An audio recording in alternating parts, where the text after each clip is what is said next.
Bienvenue dans le deuxième épisode du podcast African Doers qui met en lumière le parcours remarquable de Seynabou Diassal, une femme dont l'engagement dans la communication stratégique et la transformation de l'image du continent africain s'impose comme une référence. Fondatrice et dirigeante de l'agence Global Mind Consulting, elle incarne une nouvelle génération de communicants africains qui maîtrisent aussi bien les enjeux locaux que les dynamiques globales. Seynabou Diassal a débuté sa carrière au sein d'institutions internationales prestigieuses telles que le Consulat général du Sénégal à Paris et l'UNESCO. Ses premières expériences ont forgé une solide compréhension des rouages diplomatiques et des mécanismes d'influence tout en posant les bases de sa future démarche entrepreneuriale.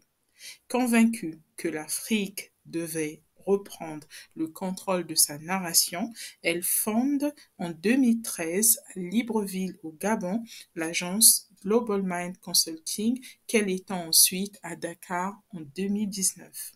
L'entreprise s'est donnée pour mission de renforcer la visibilité et l'impact d'institutions de gouvernement et d'entreprises africaines à travers des stratégies de communication pertinentes et un accompagnement à 360 degrés.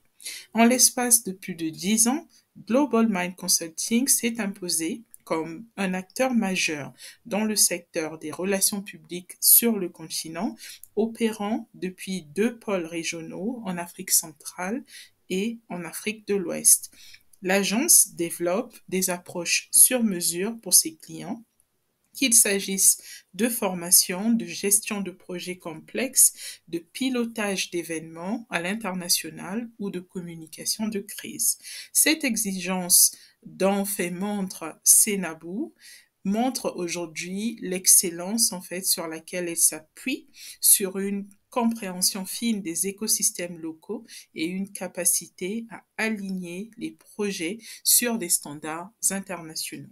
Seynabou Diassal estime que les dirigeants africains, publics comme privés, ont aujourd'hui pleinement conscience de l'importance stratégique de leur image et de leur réputation. Dans un contexte où l'information circule à grande vitesse, où chaque acteur peut devenir un média, rester silencieux est devenu impensable. L'échec en communication n'est plus toléré, dit-elle. Ce nouveau paradigme appelle à la rigueur, à l'anticipation et à une grande agilité stratégique.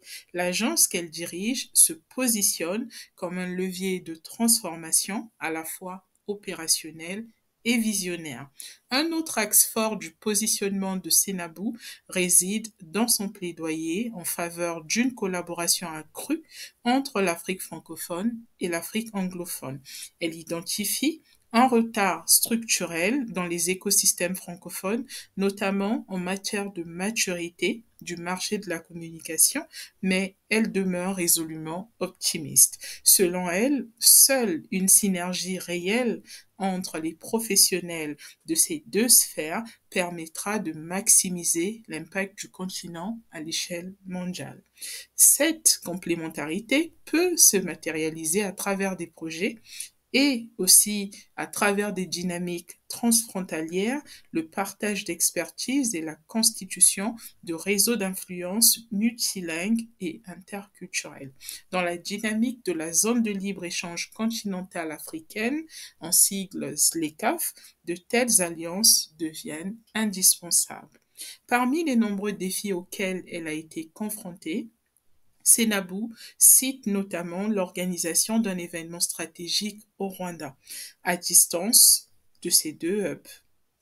Plus récemment, elle a mené à bien un projet sur mesure à Dubaï pour une entreprise africaine leader. Ces expériences démontrent non seulement la résilience et la capacité d'adaptation de son équipe, mais aussi la pertinence d'un modèle basé sur des valeurs fortes, une maîtrise technique éprouvée et une vision claire du rôle de la communication dans la construction d'une Afrique souveraine.